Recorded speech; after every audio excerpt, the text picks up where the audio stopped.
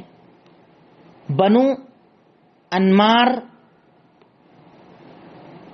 بنو انمار، بنو ثعلبہ،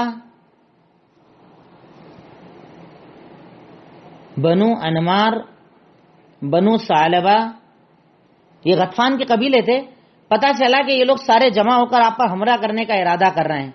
اللہ کے نبی صلی اللہ علیہ وسلم کہاں انتظار کرتے تھے کہ دشمن آئے گا تب حملہ کرے گا؟ آپ پہلے ہی نکل لیے، آپ نے پہلے ہی تیاری کر لی کہ ان کو ان کے گھر میں ہی جا کر اس بار بتائیں گے. اللہ کے نبی صلی اللہ علیہ وسلم نکل گئے اپنے ساتھیوں کو لے کر، اس راستے کے اندر چلتے ہیں، دشمنوں کے قریب جا کر عسکر لگاتے ہیں، اپنا خیمہ لگا لیتے ہیں. حالانکہ اس غزوے کے اندر مطلب غزوہ ہوا نہیں تھا، جنگ ہوئی نہیں تھی. کچھ لوگ صرف پکڑے گئے تھے اور جنگ کرنے کی ضرورت ہی نہیں پڑی تھی، ڈر کر کچھ بھاگ گئے تھے، کچھ پکڑے گئے تھے. پر اس کے اندر ایک واقعہ ہوا تھا جو واقعہ ہمارے یہاں کئی مطلب تقریروں کے اندر شاید آپ نے سنا ہوگا، اس لیے اس کو ذکر کر دوں.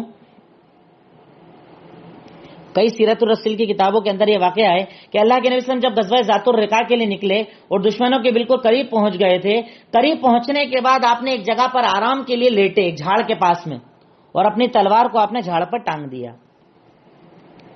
جھاڑ پر ٹانگ دیا، آپ آرام کرنے لگے. صحابہ اکرام بھی تھوڑی دوری پر سو گئے، نیند لگ گئی سب کو، تھک گئے تھے، سفر کنٹینیو خیبر چل رہا ہے، پھر وہاں سے آئے، پھر جنگ پہ نکلے، تھکان ہو گئی، سب لیٹ گئے. اتنے میں آپ کا ایک دشمن آیا، اس نے آپ کی تلوار کو ہاتھ میں لے لیا. اللہ کے نبی صلی اللہ علیہ وسلم بیدار ہوتے ہیں، پوچھتے ہیں، وہ کافر آپ سے پوچھتا ہے، میں عاصموں کا منی، تجھے مجھ سے کون بتائے گا؟ کون بچائے گا بتا؟ اللہ کے نبی صلی اللہ علیہ وسلم بالکل سکون، بالکل اطمینان، بالکل آرام سے جواب دیتے ہیں، اللہ. بھئی میں تو اللہ پر بھروسہ کرتا ہوں نا، میں یمنعک منی، کون بچائے گا؟ تو کہا اللہ، اللہ ہے بچانے والا، کوئی نہیں ہے، اللہ بچانے والا ہے نا اللہ تعالیٰ میرے ساتھ. اس نے جب آپ صلی اللہ علیہ وسلم کا یہ کانفیڈنس کا لیول دیکھا، وہ گھبرا جاتا ہے، تلوار اس کے ہاتھ سے گر جاتی ہے، اللہ کے نبی اٹھا لیتے ہیں. اب بولتے تجھے کون بچائے گا؟ تجھے کون بچائے گا؟ تو کہا رحم کر دو مجھ پر، کوئی بات نہیں. پر عربی جب آپ کا یہ بھروسہ اللہ تعالیٰ پر دیکھتا ہے نا، اتنا کانفیڈنس اللہ تعالیٰ کی ذات پر، اتنا کانفیڈنس، مطلب یہ انسان سچا ہے، وہ وہیں پر اسلام قبول کر لیتا ہے. اللہ اکبر. یہ آپ کا اخلاق دیکھ کر کہ اللہ کے نبی، میں تلوار ہاتھ میں رکھ کے آپ سے پوچھ رہا ہوں، میں تو چھوڑتا بھی نہیں، اور سامنے اتنے بڑے نبی کے اوپر تلوار لے کر کھڑا ہوں اور وہ مجھ سے پوچھ رہے ہیں، مجھے کچھ کر نہیں رہے ہیں. یہ اخلاق دیکھ کر وہ آدمی اسلام قبول کر لیتا ہے. نام کے سلسلے میں بعض روایتوں میں نام ذکر ہے، پر صحیح اعتبار سے نام ان کا ذکر نہیں کیا گیا ہے. کچھ لوگوں نے کہا ہے نام اس کا غورس تھا، غورس، غورس نام بتایا، سا سے غورس، غورس نام بتایا بعض لوگوں نے کہ غورس نام تھا، اور اس کے بعد وہ صحابی بن گئے تھے، اسلام قبول کر لیا تھا انہوں نے. بہرکیف اس غزوے کے اندر جنگ نہیں ہوتی ہے، بھاگ جاتے ہیں وہ لوگ، کچھ عورتوں کو لونڈی بنایا جاتا ہے، کچھ لوگ پکڑے جاتے ہیں بس، اور جو مال وغیرہ جو تھا ان کے پیچھے چھوڑ کر وہ لوگ بھاگ جاتے ہیں. پر اس کے ذریعے اللہ تعالیٰ نے ان کے دلوں کے اندر بہت ڈر ڈال دیا، اور اس کے بعد وہ لوگ ہمت نہیں کر پائے اللہ کے نبی پر حملہ کرنے کی. یعنی غطفان قبیلہ بھی اب یہاں پر ٹھنڈا ہو گیا. پر آپ نے ان کے چھوٹے چھوٹے قبیلے جو ذرا زیادہ آواز کر رہے تھے، ان کی طرف چھوٹے چھوٹے لشکر بھیجے تھے. آپ چاہیں تو نام لکھیں، چاہیں تو نہ لکھیں، صرف سن لیں تو بھی چل جائے گا. چاہے تو آپ سیرت النبی سے بھی، رحیق المختوم سے بھی نام لکھ سکتے ہیں. کچھ جو اللہ کے نبی صلی اللہ علیہ وسلم نے چھوٹے چھوٹے سریے بھیجے تھے ان کی طرف، وہ آپ نام سن لیں تاکہ کبھی بعد میں نام آئے تو آپ کے ذہن میں رہے. جو آپ نے غطفان کے چھوٹے چھوٹے قبیلوں کی طرف بھیجے تھے تاکہ یہ لوگ آگے اور ہمت نہ کر پائیں. یعنی پوری، جیسے قریش تو ختم کر ہی دیا تھا، قریش کو، ادھر یہودی ختم ہو گئے تھے تو اب ادھر کو ختم کرنا بہت ضروری تھا. تو اللہ کے نبی نے چھوٹے چھوٹے سریے بھیجے تھے اس غزوے کے بعد. ایک تھا سریے غالب بن عبداللہ، صرف سن لیں آپ انشاءاللہ. سریہ حسمی، سریہ عمر ابن خطاب،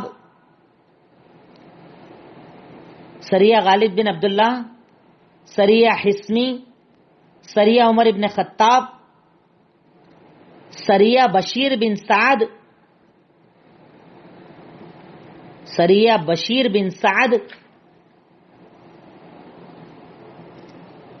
سریہ عبداللہ بن رواحہ، پھر اس کے بعد سریہ ابی حدرد، سریہ ابی حدرد.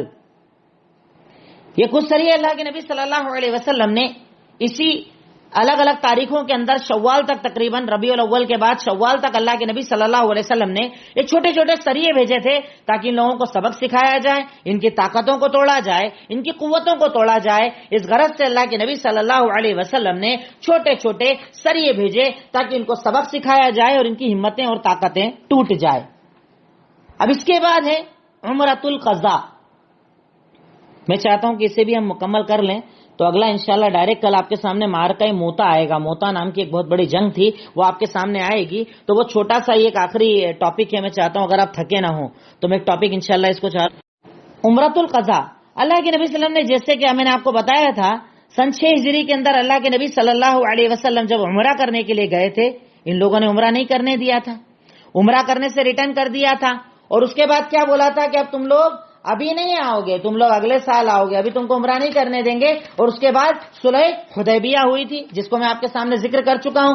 صلح حدیبیہ کے بعد اب اللہ کے نبی صلی اللہ علیہ وسلم کو چلنا تھا واپس اپنے عمرے کے لیے، جسے عمرۃ القضاء اس لیے کہا جاتا ہے، بھئی قضا تب ہوتی ہے جب عمل نہ کر پاؤ۔ اب وہاں تو روک دیا گیا تھا، پھر بھی اس عمرے کو عمرۃ القضاء کہا گیا کیونکہ اللہ کے نبی نے گویا کہ پچھلے چھوٹے ہوئے عمرے کی قضا کی تھی۔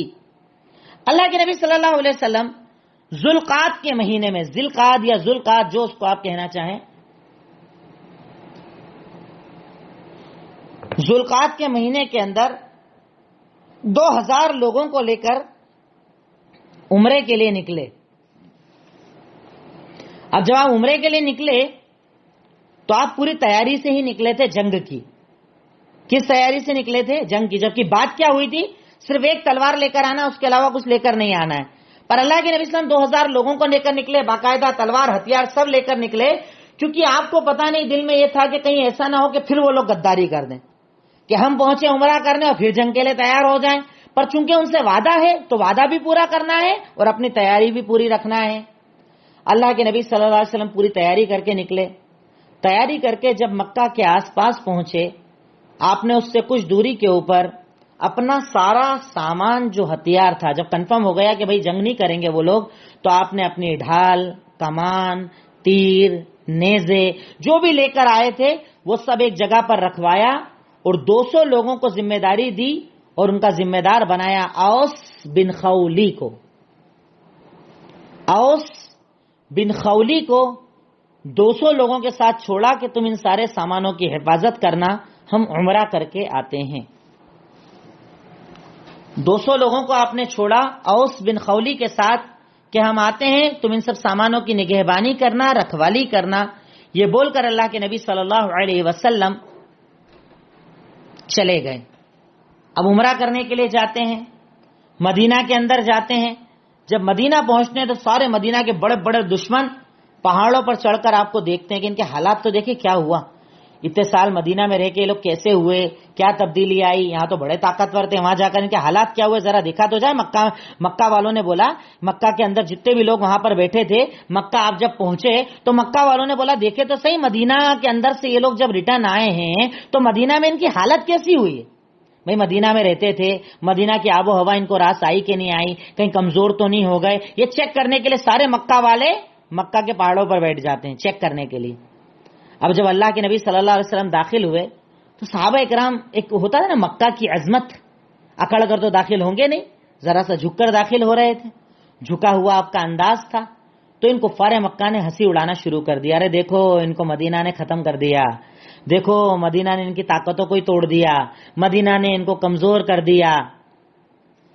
اب اللہ کے نبی صلی اللہ علیہ وسلم نے صحابہ اکرام کو کہا کہ سنو، جب طواف کرنا شروع کرو نا تو شروعات کے 3 چکر بالکل اکڑ کر اور تیز تیز چلنا، جو آج بھی ہم لوگ کرتے ہیں جسے رمل کہا جاتا ہے، کہ شروعات کے 3 چکر بالکل اکڑ کر چلنا اور بعد والے چکر نارمل چلنا۔ اب صحابہ کرام نے جیسے عمرہ کرنا شروع کیا اور بالکل اکڑ کر جو اپنے انداز میں چلے تو سارے لوگ خاموش ہو گئے کہ نہیں بھیا، یہ تو پہلے سے بھی زیادہ طاقتور ہو گئے، یہ تو پہلے سے بھی زیادہ طاقتور ہو کر آئے، بہت زیادہ طاقتور ہو کر آئے ہیں۔ اس ذریعے سے اللہ کے نبی نے مکہ والوں کی ہنسی مذاق کو ختم کر دیا۔ اللہ کے نبی صلی اللہ علیہ وسلم نے اپنا عمرہ مکمل کیا، حجر اسود کا بوسہ لیا، پورا معاملہ، پورا عمرہ مکمل کیا۔ اس کے بعد حسب وعدہ 3 دن رکنے کی اجازت تھی، 3 دن رکے، طواف کرتے رہے، جب 3 دن مکمل ہو گئے تو علی بن ابی طالب رضی اللہ تعالیٰ عنہ کو کفار مکہ نے بلایا اور بولا کہ جاؤ تمہارے ساتھی کو بولو کہ اب نکلو، ٹائم پورا ہو گیا ہے۔ آپ صلی اللہ علیہ وسلم اس غزوے سے، اس عمرۃ القضا کو مکمل کرنے کے بعد 3 دن وہاں رکتے ہیں۔ 3 دن رکنے کے بعد وہاں سے آپ ریٹرن ہوتے ہیں، وہاں سے آپ واپس آتے ہیں۔ اور ایک چیز میں بتانا بیچ میں بھول گیا کہ صحابہ کرام جب آپ کو لے کر مدینہ میں انٹری کی تھی نا انہوں نے، تو وہ ایک انداز بہت پیارا تھا ان لوگوں کا۔ بیچ میں اللہ کے نبی تھے اور چاروں طرف تلوار لے کر یہ لوگ آپ کے آس پاس چل رہے تھے، نہیں بتانا طاقت مسلمانوں کی، قوت بتانے کے لیے آس پاس باقاعدہ تلوار لے کر چل رہے تھے، اور بیچ میں یہ لوگ اللہ کے نبی صلی اللہ علیہ وسلم کو لے کر چل رہے تھے۔ اس کے بعد انہوں نے پورا معاملہ مکمل کیا، اپنا عمرہ مکمل کیا۔ اس عمرے کے تکمیلی کے بعد ہی اللہ کے نبی نے میمونہ بنت حارث سے نکاح کیا تھا۔ میں ترتیب سے اصل میں عمر کی چل رہا ہوں، وقت کی چل رہا ہوں، اس لیے آپ کو بتاتا چلتا ہوں بیچ میں کوئی بھی بات آتی ہے تو میمونہ بنت حارث سے آپ کا نکاح ہوا تھا اسی غزوے کے اندر، اسی عمرۃ القضا کے اندر، سن 7 ہجری کے اندر۔ اس ذریعے سے یہ پورا معاملہ مکمل ہوتا ہے، اس ذریعے سے یہ پورا عمرۃ القضا تک کا ہمارا معاملہ مکمل ہو گیا۔ اب انشاءاللہ کل آپ کے سامنے معرکہ موتا، ایک جنگ تھی جو بہت بڑی جنگ تھی اسلام کے اندر، کل وہ انشاءاللہ میں آپ کے سامنے ذکر کروں گا۔ اللہ رب العالمین ہمیں کہنے سننے سے زیادہ عمل کرنے کی توفیق عطا فرمائے، آمین، تقبل یا رب العالمین۔